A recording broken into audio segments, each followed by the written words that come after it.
Oke, bismillahirrahmanirrahim. Assalamualaikum warahmatullahi wabarakatuh. Waalaikumsalam warahmatullahi wabarakatuh. Selamat siang anak-anakku.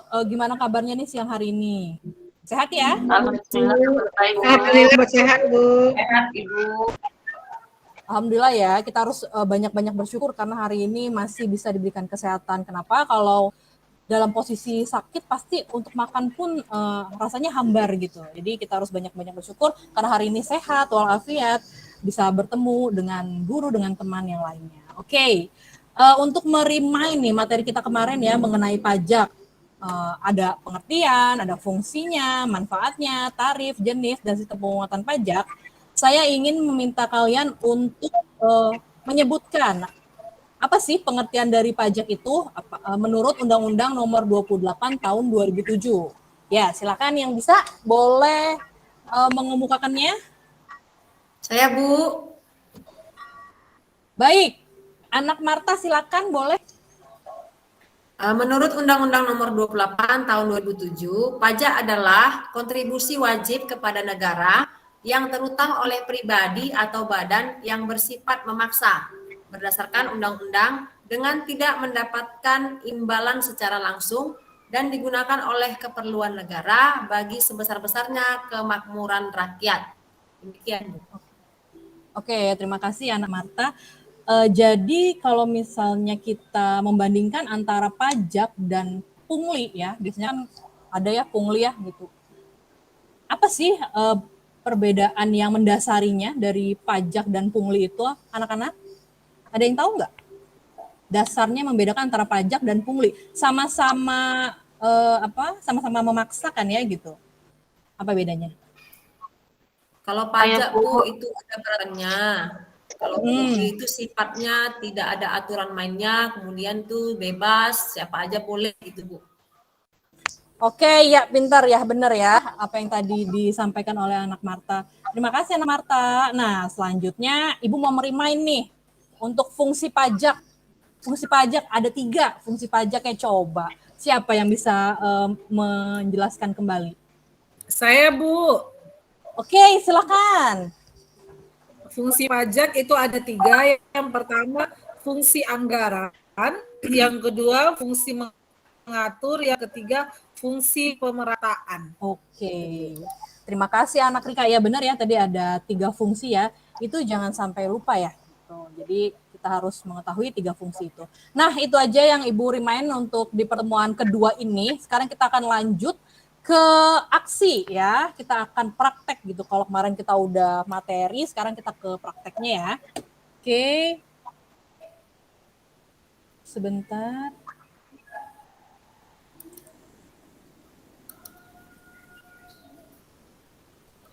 Nah, tolong diperhatikan ya yang ada di layar kalian. Oke, anak-anakku, tahukah kamu bahwa sekitar 80% pengeluaran negara dibiayai oleh pajak?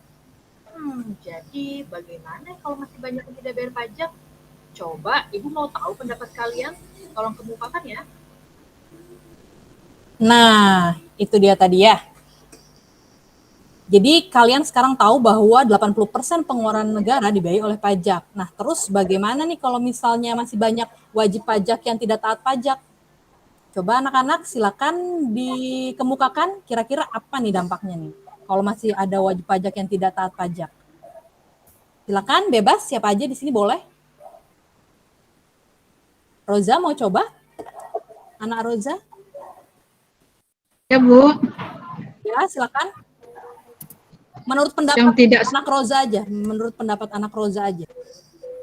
Kalau kita tidak taat pajak, berarti nanti kelangsungan hidup kita, artinya fasilitas kita di negara ini nanti akan tidak lancar, Bu. Misalnya fasilitas umum untuk jalan, kemudian untuk listrik atau yang lainnya. Oke, saya tampung dulu ya. Yang lainnya silakan. Oke, Bu. Terima kasih anak Roza. Yang lainnya boleh. Minimal 2 deh, minimal 2. Silakan satu lagi. Boleh anak Faen? Saya, Bu. Oke, Saya coba Bu. oke, silakan Anarika. Boleh. Dampak wajib pajak tidak taat atau tidak menyetor pajak itu akan menghambat pembangunan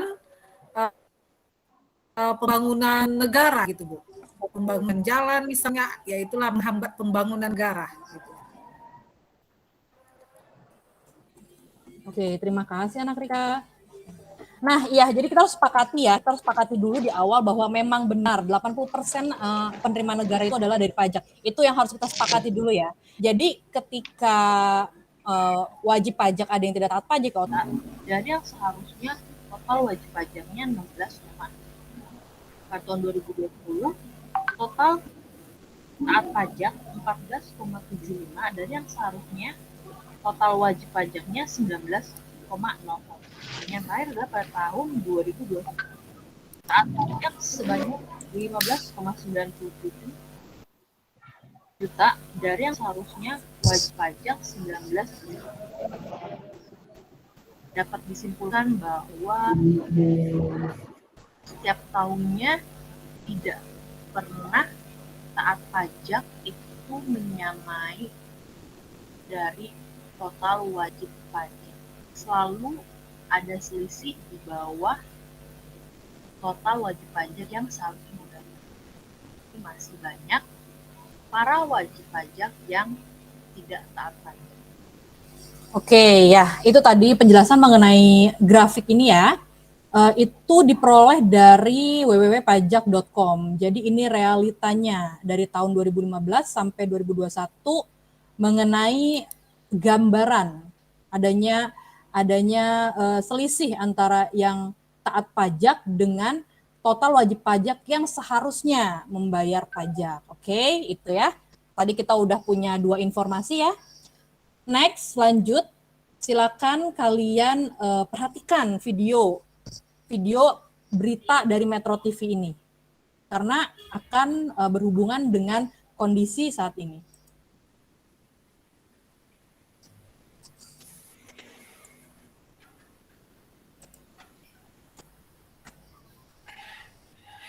Tolong diperhatikan ya, karena menyangkut LKPD. Jangan lupa subscribe YouTube channel Metro TV News dan jangan lupa nyalakan notifikasinya.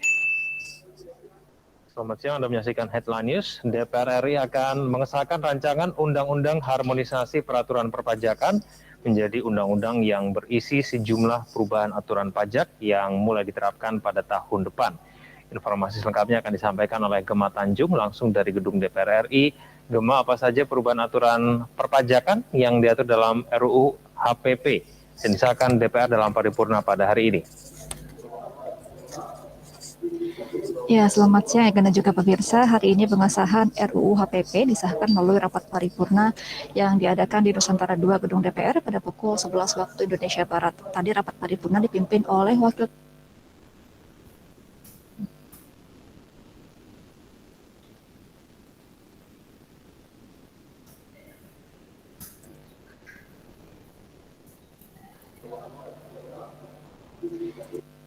pun sejumlah aturan perpajakan yang akan diubah pada undang-undang ini. Kami sudah menyimpulkan beberapa. Yang pertama adalah pajak pertambahan nilai atau PPN yang akan dinaikkan menjadi 11% pada bulan April tahun 2022. Yang semula adalah PPN ini 10% dan juga nantinya akan dinaikkan kembali pada tahun 2025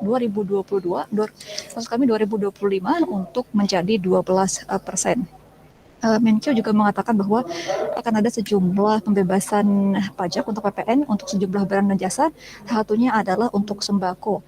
Ini akan bisa diturunkan ataupun bahkan dihilangkan untuk pemungutan pajak. Kemudian juga untuk pendidikan, ini adalah pendidikan komersil ataupun pendidikan yang tidak mengikuti undang-undang. Pendidikan nasional akan dikenakan pajak serta jaminan ataupun jasa kesehatan yang tidak ditanggung oleh jaminan kesehatan nasional. Untuk PPN ini, Sri Mulyani mengatakan bahwa untuk pemungutan pajak pajak PPN di Indonesia masih sangat rendah, yaitu 63,58%, sehingga PPN ini masih akan dinaikkan hingga tahun 2025, dikarenakan untuk rata-rata dunia sendiri PPN adalah 15,4%. Kemudian aturan kedua adalah aturan untuk pemungutan pajak orang pribadi ataupun kekayaan pribadi untuk perseorangan. Untuk tahun depan ini akan ada 5 bracket ditambah dari yang sebelumnya 4 bracket.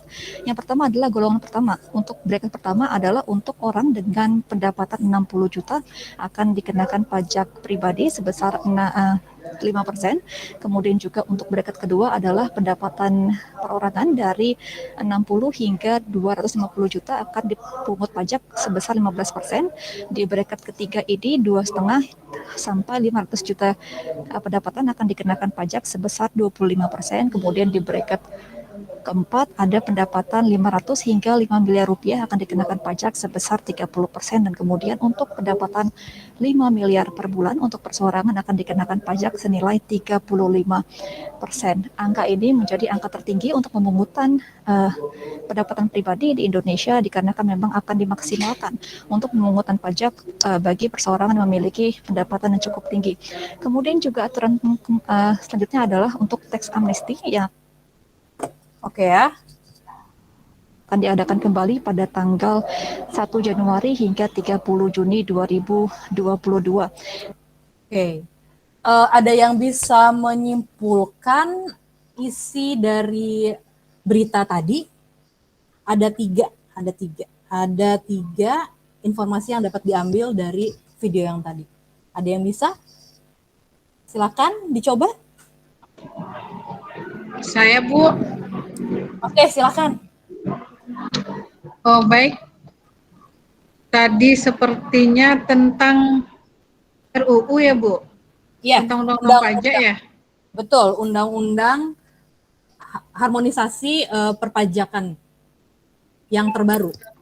Undang-undang Harmonisasi perhitungan pajak. Harmonisasi Baik, Bu. perhitungan pajak. Baik, Anak Roza, bagaimana? Yang saya tangkap tadi, Bu, adanya Undang-Undang Nomor 2 Tahun 2020 tentang penetapan peraturan kebijakan keuangan negara. Ya, Itu yang pertama, Bu. Itu yang pertama. baik. Kemudian selanjutnya Bagaimana dengan PPN yang dijelaskan tadi di berita? saya hanya Ada satu perubahan tadi kan? saya satu tadi baru bisa mendengar, Bu. Oh, baik. Yang lain? Silakan, Nak. Boleh. Bagaimana tadi PPN? Iya, silakan. Iya, tadi saya mendengar katanya Silakan, Anak Elia. Baik. tahun 2020 PPN menjadi 12%, sama Betul. ada amnesti. Yang saya dengar seperti itu, Bu. Ada amnesti pajak dan kenaikan PPN sebesar 12% tahun 2025, Bu. Oke, terima kasih Anak Elia. Ada lagi yang mau menambahkan? Ada 3 poin penting yang tadi ada di berita mengenai undang-undang terbaru mengenai pajak, namanya Undang-Undang Perhitungan Perpajakan. Oke, sudah ya. Coba kita lihat kesimpulannya apa. Nah, dari video yang tadi benar sudah dibahas tadi oleh Anak Roza dan Anak Elia bahwa terdapat 3 poin yang ada di video. Yang pertama adalah PPN naik dimulai dari tahun 2002 ini. Tahun 2022 ini naik dari yang tadinya 10% menjadi 11% pada tahun 2022 dan akan naik lagi nanti ketika 2025 menjadi 12% ya. Jadi terus udah gitu untuk PPH 21 ini ada perubahan juga. Perubahannya di mana? Silakan kalian simak layarnya. Di situ terlihat bahwa pada tahun 2021 PKP-nya itu untuk lapisan yang pertama 0 sampai 50 juta tarifnya 5%. Nah, tapi pada tahun 2022 ini karena ada undang-undang HPP ini si PKP-nya itu rentangnya jadi 0 sampai 60 juta, sudah tidak sampai 50 juta lagi. Rentang 0 sampai 60 juta itu tarifnya 5%. Nah, tambahan yang kedua adalah jika kita lihat ini ada tarif 35% pada PKP yang mempunyai lebih dari 5 miliar gitu ya. Dan yang ketiga, informasi yang ketiga dari video tadi itu adalah betul tadi kata Ana Elia bahwa akan ada amnesti pajak ya. Ada yang tahu apa amnesti pajak anak-anak? Apa ya amnesti pajak itu? Pemutihan mungkin Bu, pemutihan pajak. Ya, seperti itu. Amnesti seperti pengampunan pajak. Jadi siapa yang mau untuk dengan sukarela menyetorkan pajaknya atau dengan sukarela mengakui kesalahannya bahwa tidak bayar pajak itu seberapa lama. Nah, itu nanti pasti dendanya pun akan diringankan. Itulah amnesti pajak. Oke, itu tadi. Nah, selanjutnya boleh silakan disimak lagi ya videonya. Berita juga.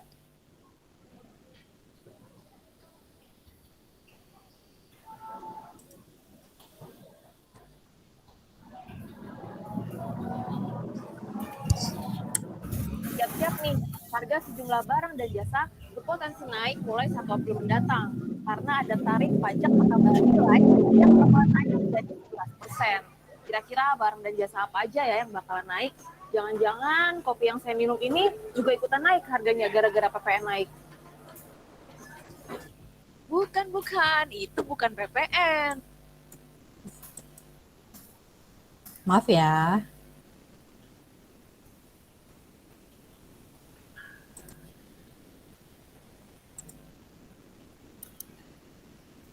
Nilai yang bakalan naik menjadi 11%. Kira-kira barang dan jasa apa aja ya yang bakalan naik? Jangan-jangan kopi yang saya minum ini juga ikutan naik harganya gara-gara PPN naik. Bukan, itu bukan PPN. Makanan dan minuman yang disajikan di kafe dan restoran tidak dikenakan PPN karena bukan objek pajak PPN. Tax yang tertera dalam tagihan itu merupakan pajak restoran sebesar 10%. Sedangkan PPN atau pajak pertambahan nilai adalah pungutan yang dikenakan atas transaksi jual beli barang dan jasa. Pajak ini dikenakan kepada konsumen dan pemungutannya dilakukan oleh wajib pajak orang pribadi atau badan yang telah menjadi pengusaha kena pajak. Kemarin udah sempat baca-baca sih, tapi kenapa naik-naik mulu sih, apa-apa naik? Oh, baru tahu tuh Mbak. Barang yang kena PPN adalah barang kena pajak atau BKP, misalnya ponsel, mobil, motor, dan rumah. Begitu juga dengan baju di pusat belanja. Nah, kabar kenaikan PPN dari 10% menjadi 11% ini sudah berhembus sejak pertengahan 2021. Hal ini akhirnya tertuang dalam Undang-Undang tentang Harmonisasi Peraturan Perpajakan atau HPP dari revisi Undang-Undang PPN nomor 42 tahun 2009. Kemudian pada 1 Januari 2025, tarif PPN ditargetkan naik lagi menjadi 12%. Namun tidak semua barang dan jasa terkena PPN. Ada pengecualian atau pembebasan PPN yang diberikan kepada barang kebutuhan pokok, jasa kesehatan, jasa pendidikan, jasa pelayanan sosial, dan beberapa jenis jasa lainnya. Jadi, menurut pemerintah, perluasan basis PPN ini tetap mempertimbangkan asas keadilan dan kemanfaatan. Kenaikan tarif PPN ini menjadi sorotan banyak pihak, termasuk pelaku usaha. Pihak-pihak ini khawatir kenaikan PPN memicu kenaikan inflasi yang timbul dari tekanan terhadap daya beli masyarakat. Namun pengamat pajak Bawono Kristi Aji mengatakan saat ini adalah momentum yang tepat bagi pemerintah untuk menaikkan PPN. PPN ini justru adalah salah satu backbone dari penerimaan pajak. Menurut Bawono, kenaikan PPN sebesar 1% tidak akan memberi dampak besar terhadap perekonomian bila dibandingkan dengan kenaikan pajak penghasilan. Tetapi kenaikan PPN bakal menjadi mesin bagi penerimaan negara yang lebih optimal. PPN berperan strategis bagi fiskal negara karena berkontribusi hingga 40% terhadap penerimaan pajak setiap tahunnya. Desi Aritonang, Yudhistira Satria, Jakarta. Oke, nah itu mengenai PPN. Sebentar.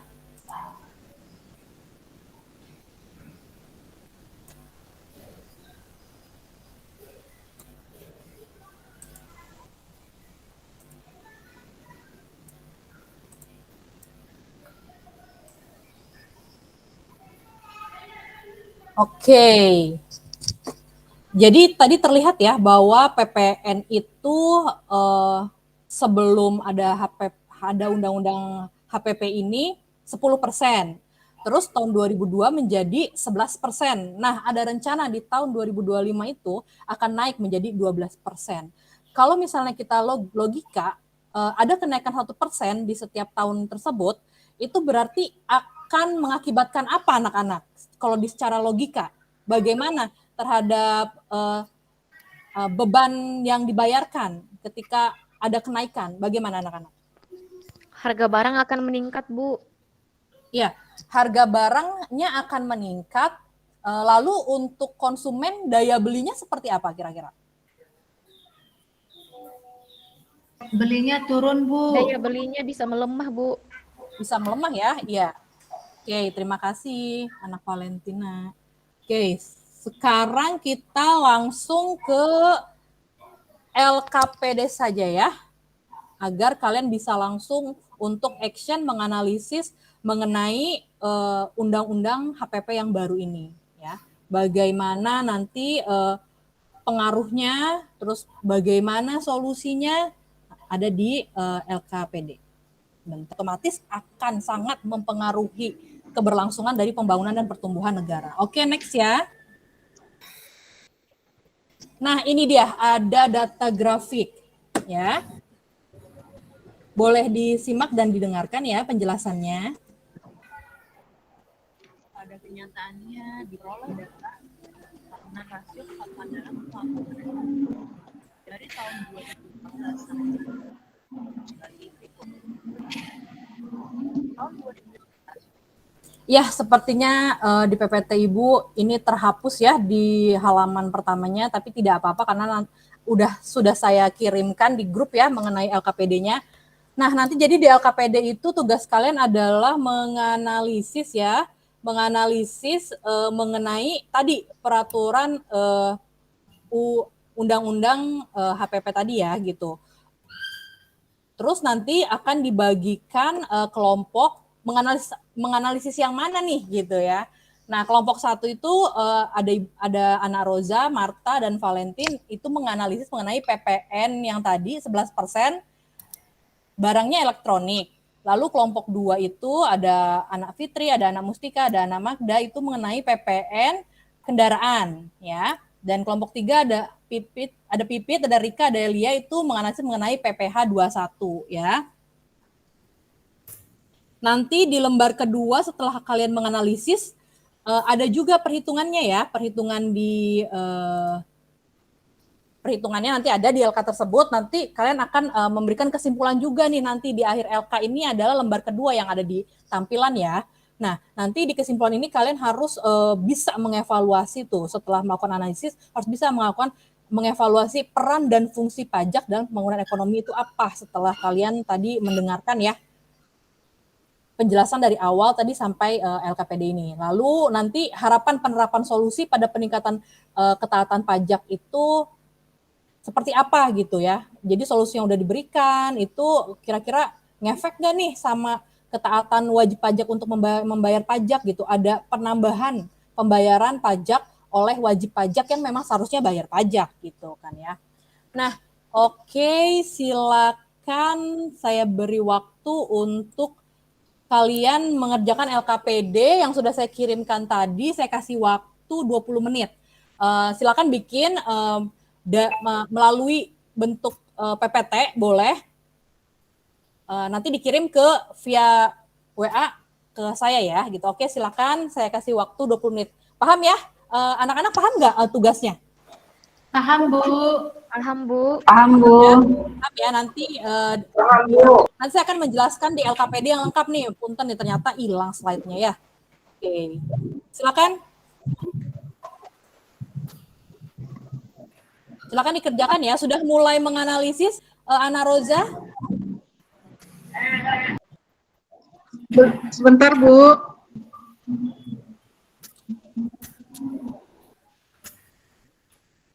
Sudah mulai ya? Sudah, Bu. Kami sedang sudah mulai, Bu. Oke ya, jadi silakan analisis. Perhitungannya juga silakan disiapkan, contohnya perhitungan yang sebelum UU HPP, yang sudah UU HPP, yang 2012, dan silakan sediakan juga perhitungan untuk yang UU HPP yang untuk tahun 2025 yang 12%. Nanti kita akan analisis hasilnya seperti apa gitu dampaknya. Oke, kalau untuk kelompok 1 dan kelompok 2 sama ya, tugasnya menganalisis PPN, yang beda hanya di objeknya saja ya. Dan kelompok 3 ini adalah PPH-nya, PPH 21, di mana tadi kita ketahui bahwa ada lapisan pertama yang berbeda dengan PKP yang dulu. Kalau PKP yang dulu itu 0 sampai 50 juta, kalau yang sekarang adalah 0 sampai 60 juta itu tarifnya 5% ya. Oke, silakan.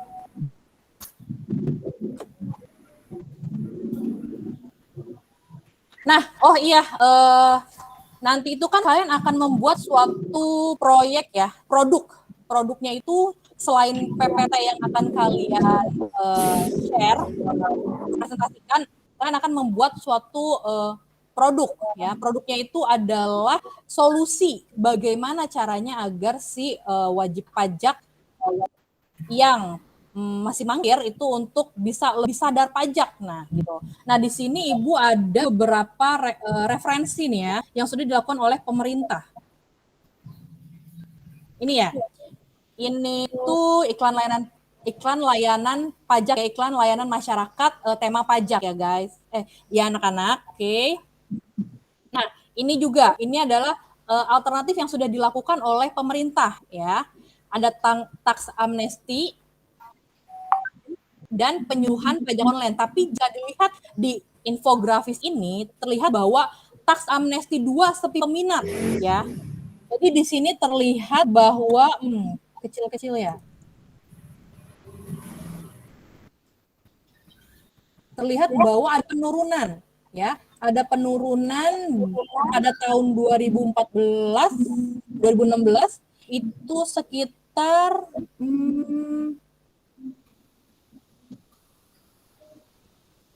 itu sekitar 94,6 triliun, tetapi di tahun 2022 menjadi 5,08 triliun. Jadi ada penurunan ya. Berarti ini tidak efektif ini tax amnesty ini ya yang sudah dilakukan pemerintah pada tahun 2022. Nah, ada juga penyuluhan pajak online ya. Nah, ini. Nah, yang ketiga, yang terakhir adalah ini, adalah iklan layanan masyarakat mengenai pajak. Ya, coba kita lihat sebentar, contohnya seperti apa.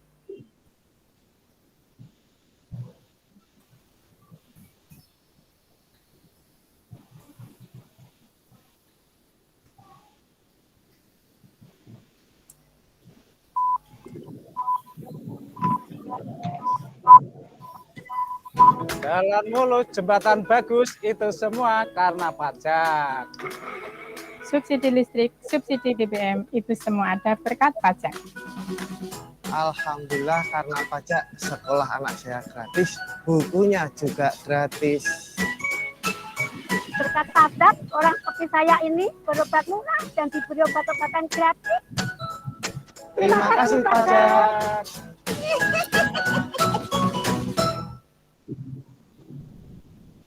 Oke, nah itu ya. Yang alternatif yang diberikan oleh pemerintah untuk bagaimana caranya nih agar wajib pajak itu patuh taat pajak gitu. Oke, dari ketiga alternatif ini ya, tadi itu ada amnesti pajak, ada penyuluhan pajak dan iklan layanan masyarakat. Nanti kalian pilih tuh kira-kira yang bisa kalian lakukan itu yang mana gitu sebagai siswa ini dari ketiga itu. Nah, kalau menurut kalian tuh yang paling memungkinkan yang mana ya? Yang kalian bisa pilih alternatifnya?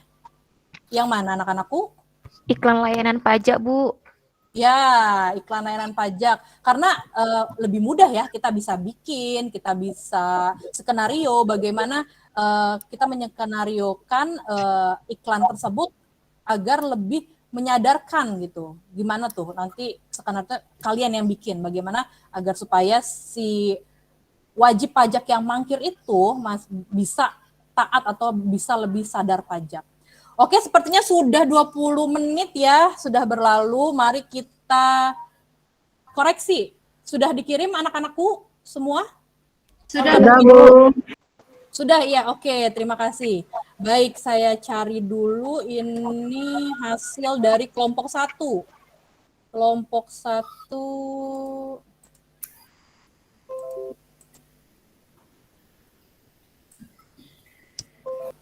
Sudah terlihat, anak-anak?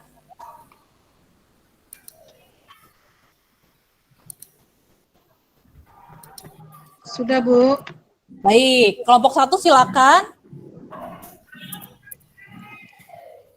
Boleh. Layarnya boleh dibesarkan lagi, Bu. Baik, tunggu ya. Di zoom lagi. Baik. Ya. Baik, sudah terlihat?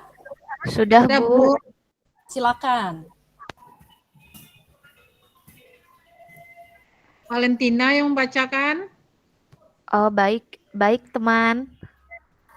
Baik, Bu, kami dari kelompok 1 akan mempresentasikan hasil diskusi kami, yaitu soalnya, tadi? Iya, Bu, tentang ini. Iya, Bu. PPN 11%, Undang-Undang HPP, produk elektronik yang kami pilih di sini kulkas. Ya, betul. Boleh Dengan- dibacakan soalnya? Oh, dibacakan, Bu. Dengan soal toko bintang menjual kulkas sebanyak 20 kulkas dengan harga satuannya itu sebesar 6 juta. Lalu berapakah PPN terutang toko bintang yang wajib disetorkan jika menggunakan undang-undang pajak yang lama dan undang-undang pajak harmonisasi? Lalu analisis selisihnya. Iya, Bu. Lalu? Oke, kemudian dari gambaran tersebut, kesimpulan kami itu adalah terjadi selisih 1.200.000 dengan menggunakan penghitungan pajak sesuai dengan undang-undang harmonisasi. Itu berarti toko bintang harus menambah jumlah setor wajib bayarnya 2 kali lipat pada tahun 2025. Oke, terima kasih anak Valentina. Ya, terlihatnya di sini ya, ada selisihnya ya. Kalau di pajak 10% itu PPN yang wajib disetorkannya 12 juta, pada pajak harmonisasi yang 11% itu 13.200.000 dan pada pajak yang 12% yang akan dicanangkan tahun 2023 sebesar 14.400. Jadi selisihnya itu 1.200.000 rupiah. Jadi ada kenaikan 2 kali lipat ya pada tahun 2025. Oke, terima kasih anak Valentina. Selanjutnya, nah ini LKPD yang lembar pertama nih, tadi hilang ya di PPT. Ya, silakan. Baik, yang pertama, identifikasi masalah kami adalah masih banyaknya wajib pajak yang tidak taat pajak. Nah, perbedaan besarnya kewajiban pajak sebelum dan sesudah undang-undang harmonisasi. Tadi kami buat dalam di sini 20 kulkas, masing-masing harganya 6 juta. Berarti jika PPN-nya 10%, itu jadi 12 juta, PPN-nya 11%, 13.200.000, PPN-nya 12%, totalnya 14.400.000. Nah, dugaan yang akan terjadi atas selisih besarnya pajak antara undang-undang lama dengan undang-undang HPP. Menurut kelompok kami itu akan menurunkan daya beli masyarakat karena merasa beban PPN semakin besar, sehingga keinginan untuk membeli produk pun jadi menurun. Solusi yang dipilih kelompok kami untuk meningkatkan ketaatan wajib pajak yaitu dengan membuat iklan layanan masyarakat untuk mengedukasi bahwa kenaikan PPN itu adalah untuk membantu pemulihan pembangunan ekonomi negara pasca pandemi COVID-19 dan menyadarkan masyarakat bahwa pajak yang mereka setorkan itu akan kembali dan dibermanfaatkan juga ke masyarakat. Kemudian yang kedua, pemerintah menaikkan presentasi PPN dari 10% tahun 2020 dari 10% di tahun 2022 ini menjadi 11% dan rencananya di tahun 2025 menjadi 12%. Ya, terima kasih anak Valentina. Selanjutnya ya, yang terakhir ini adalah kesimpulannya di lembar kedua, mengevaluasi bagaimana sih peran dan fungsi pajak dalam pembangunan ekonomi. Bagaimana menurut kelompok Valentina? Baik, Bu. Kesimpulannya menurut kelompok kami mengevaluasi peran dan fungsi pajak bahwa pajak itu sangat berperan dalam kehidupan suatu negara. Karena salah satu sumber penerimaan negara terbesar itu dari pajak. dan pajak digunakan untuk membiayai pembangunan dan mengatur kegiatan ekonomi negara. Jadi, jika masih banyak wajib pajak yang tidak taat pajak, maka akan menghambat pembangunan dan pemulihan negara, khususnya pasca pandemi COVID. Harapan penerapan solusi berdasarkan kesimpulan kelompok kami, dengan pembuatan iklan layanan masyarakat mengenai pentingnya membayar pajak yang mengedukasi dan memaparkan manfaat pajak diharapkan dapat meningkatkan kesadaran wajib pajak pada ketaatan pajak di masa yang akan datang. Demikian Bu yang boleh kami paparkan. Terima kasih. Oke, terima kasih Anak Valentin. Nah, untuk kelompok 2 tadi kan masih sama ya, masih sama hanya beda di objeknya saja ya. Tadi itu kendaraan. Nah, pasti gambaran umumnya sama dengan ini ya. Jadi kita ini aja ya, kita skip aja ya. Nah, terus yang terakhir adalah mengenai PPh 21 nih. Tadi Ibu dapat kabar dari kelompok 3 bahwa belum sempat memasukkan ke PPT ya. Jadi masih hasil orat-oratnya yang dikirimkan oleh kelompok 3 tidak apa-apa ya, nanti akan saya bantu, Ibu bantu untuk mempresentasikannya. Oke. Oke, nah ini. Jadi kelompok 3 itu membuat soal PPh-nya seperti ini. Diketahui Pak Rudi adalah seorang pegawai di sebuah perusahaan konsultan bisnis. Gaji yang terima Pak Rudi setiap bulannya adalah 10 juta. Pak Rudi dikenakan biaya jabatan sebesar 5% dan Pak Rudi baru berumur 30 tahun serta belum menikah. Berapakah pajak penghasilan yang wajib disetorkan Pak Rudi selama setahun dengan menggunakan PKP Undang-Undang HPP yang terbaru ini ya. Nah, ini jawaban dari kelompok 3. Oke. Ibu bantu ya, Ibu bantu mempresentasikannya kelompok 3. Nah, jika dihitung dengan PKP yang lama ya, di sini perbedaannya itu hanya pada di sini. PKP nih, di sini ya. Nih. Kita dari atas aja ya. Gaji dan tunjangan tetap dari Pak Rudi itu 10 juta ya. Penghasilan brutonya itu dikali setahun menjadi 120 juta ya. Lalu dikurangi biaya jabatan 5% yaitu 6 juta. Jadi penghasilan netonya adalah 114 juta ya. PTKP-nya karena beliau belum menikah dan belum punya anak, maka PTKP-nya adalah 54 juta ya. Lalu PKP-nya, nah ini PKP-nya yang ada di UU HPP yang terbaru ya. 60 juta itu berarti harus di breakdown menjadi 2 lapisan. Yang pertama adalah 5% dikali 50 juta. Nah, ini hasilnya 2.500.000 dan ini adalah perhitungan PPh yang lama. Mohon maaf. Ya, yang lama. Kenapa? Karena ini masih 50 juta. Oke, maaf ya.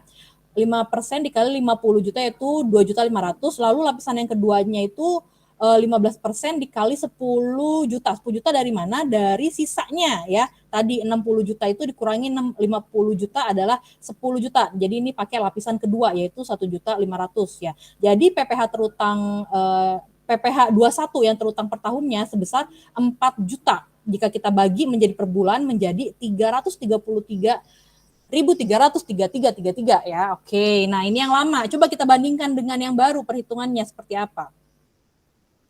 Nah, terlihatkah anak-anakku? Terlihat, Bu. Oke. Sip. Nah, kita lihat di bawahnya saja ya, di PTKP-nya ya. Di PTKP-nya ini udah sama 54 juta karena memang belum menikah dan belum punya anak. Terus PKP-nya di 60 juta itu kalau yang terbaru kan tadi 60 juta itu 5% ya. Nah, itu menjadi 3 juta. Jadi PPh yang dipotong per bulannya itu adalah 250.000. Nah, bisa kita compare nih, kita bandingkan ya. Dengan yang lama itu PPh per bulannya itu 333 dan yang terbaru itu 250.000. Jadi lebih murah yang mana anak-anakku? Yang mana? Yang lama atau yang baru? Nggak kelihatan, Bu. Wow. Terlalu kecil. Oh iya, oke. Sebentar ya. Oke. Yang baru, Oke, Bu. Oke, kita compare ya. Ini yang lama 333, nah yang barunya itu 250 nih, kita compare. Jadi yang lebih rendah adalah yang baru. Yang baru ya, betul, yang baru ya. Nah, tapi walaupun ini yang baru itu sebenarnya lebih rendah ya, kita ada asumsi begini. kita lihat di sini ya, di LK-nya kelompok 1 ya. Dugaan yang akan terjadi atas selisih besarnya pajak antara ulama dengan UU HPP yang baru nih. Coba kalian duga gitu, kira-kira kalau misalnya lebih rendah si pajak yang harus dibayar oleh perorangan itu akan lebih rajin apa akan lebih ya udah deh nanti aja bayarnya gitu, apa gimana anak-anak? Ada dugaan seperti itu nggak? Ada, akan Bu. Akan lebih menyepelekan ya, jadi menyepelekan gitu. Padahal sudah dipermudah oleh negara agar lebih rendah mereka membayar, tapi masih ada aja dugaan khawatir bahwa wajib-wajib akan menyepelekan gitu ya. Jadi intinya di sini adalah di dua masalah yang tadi ya, PPN yang naik pada saat ini karena ada undang-undang yang baru itu, solusinya tetap sama kalau rekomendasi Ibu sama seperti rekomendasi Ken adalah membuat iklan layanan masyarakat yang isinya itu lebih menyadarkan wajib pajak gitu ya anak-anakku. Nah, oke, lalu sudah ya, kita kembali lagi ke sini.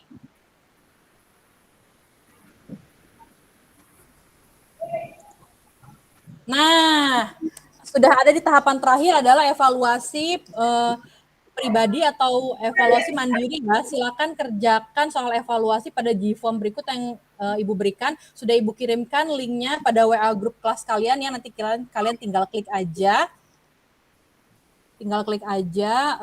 G-form-nya. Nanti terlihat soalnya. Ya, lihat soalnya. Isi nama lengkap kelas. Ya, wajib diisi. Nah, nanti kan akan mengidentifikasikan ya soal-soal yang hot ya, baik itu literasi maupun numerasi ya. Silakan kalian isi. Tenggatnya sampai nanti malam jam 12. Ya, akan saya tunggu. Untuk yang perhitungan silakan kalian upload saja perhitungan kalian di kertas ya. Oret-oretan kalian di kertas, kalian nanti kalian foto, kalian upload ke sini. Nanti saya akan memeriksanya secara manual ya, karena kalau untuk perhitungan seperti itu susah kalau untuk di G-form, jadi akan saya periksa manual. Oke, selanjutnya. Oke, nah sudah di kesimpulan nih ya, apa saja sih informasi terkait materi yang didapat hari ini anak-anakku? Apa Saya, saja Bu. nih? Oke, silakan Anak Roza, boleh disimpulkan. Baik, informasi terkait materi yang didapat hari ini yang pertama yaitu perubahan besarnya persentase tarif PPN naik 1% pada tahun 2022 dengan adanya Undang-Undang Harmonisasi Perhitungan Pajak menjadi 11% dari sebelumnya 10%. Lalu yang kedua, perubahan besaran lapisan pada PKP perhitungan PPh 21 lapisan ke-1 penghasilan 0 sampai 60 juta tarifnya 5%. Pada Undang-Undang HPP dari sebelum pajak lama lapisan ke-1 penghasilan 0 sampai 50 juta tarifnya 5%. Pajak sangat berperan penting dalam kehidupan suatu negara karena salah satu pemasukan negara terbesar yaitu sebesar 80% adalah dari pajak. Urgensinya adalah fungsi pajak digunakan untuk pembangunan atau budgeter dan pengaturan atau reguler ekonomi negara serta pemerataan atau distribution. Seperti itu, Bu. Oke, terima kasih Anak Roza ya atas pemaparannya. Yang terakhir, refleksi, apa yang disukai dari materi pembelajaran hari ini? Apa? Mengenai PPN 11%, PTKP PPh 21, apa nih yang disukainya? PPN, Bu. PPN ya? Oke, tenang aja kok. Ini kan kita yang naikkan PPN ya. Tapi kalau misalnya anak-anakku ini sedang makan-makan di restoran, itu pajak restoran masih tetap 10%. Jadi jangan khawatir ya. Lalu yang kedua adalah apakah tujuan pembelajaran hari ini tercapai? Tercapai nggak nih? Tercapai ya. Jadi Oke, jadi tujuan pembelajaran kalian hari ini tercapai ya, yaitu adalah menganalisis ya peran dan fungsi pajak terhadap pembangunan ekonomi negara Indonesia. Oke. Terima kasih banyak anak-anakku perhatiannya atas hari ini, sudah sangat aktif dalam pembelajaran ekonomi yaitu pada materi pajak. Jaga terus kesehatan kalian ya. Sebelum kita pulang, boleh saya minta teman kalian untuk memimpin berdoa ya. Boleh anak Elia pimpin doa ya buat kita dan teman-temannya. Baik, baik Bu. Baiklah teman-teman, untuk menutup pelajaran kita hari ini, marilah kita berdoa menurut ajaran dan kepercayaan kita masing-masing. Doa dimulai.